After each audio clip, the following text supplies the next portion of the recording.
முருகா வெற்றிவேல் முருகா வேலுண்டு வினையில்லை மயிலுண்டு பயமில்லை. என் அன்பு தங்கமே, நீயும் உன்னுடைய துணையும் சற்று மன கசப்போடு பிரிந்து உள்ளீர்கள். இப்பொழுது உனது அன்பானவர், நீ விரும்பியவர், நீ நேசித்தவர் உன்னோடு பேச வேண்டும் என்று முடிவு எடுத்து விட்டார். என்ன பேசுவார் என்று உனக்கு நான் சொல்கின்றேன், கேள் தங்கமே. முன்பு நடந்த மனக்கசப்புகளை மனதில் வைத்துக்கொண்டு அவரிடம் பேசாமல் இருக்காதே. அவரை புறக்கணிக்கவும் செய்யாதே தங்கமே.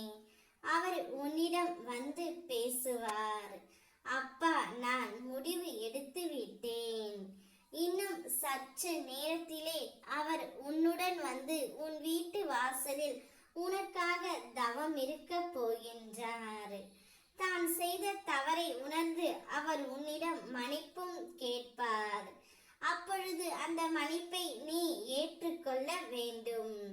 உண்மையான உறவுகளிடத்தில் தவறு செய்வது, மன்னிப்பு கேட்பது, சங்கடங்கள், மனக்கசப்புகள், பிரச்சனைகள் அனைத்தும் வருவது இயல்பு தானே.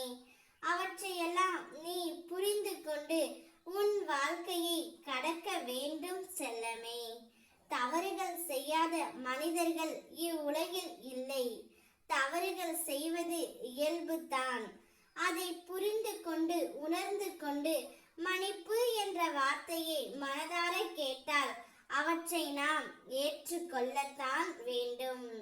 கடந்த காலத்தை பற்றி நினைக்காதே, கண்ணீர் தான் வரும்.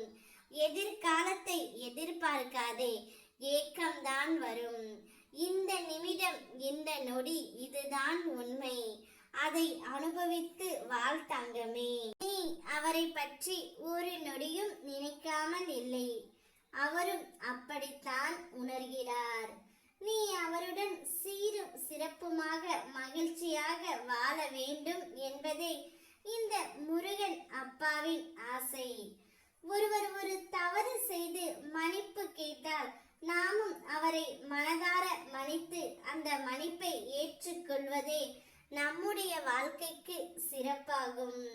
ஒரு வாய்ப்பை கொடுத்து மகிழ்ச்சியாகவும் நிம்மதியாகவும் வாழ். அப்பொழுதுதான் உன் வாழ்க்கை நீ நினைத்தபடி அமையும். உன் துணை நிச்சயம் உன்னிடம் வந்து பேசுவார். சந்தோஷமாக இரு. ஓம் முருகா வெற்றிவேல் முருகா.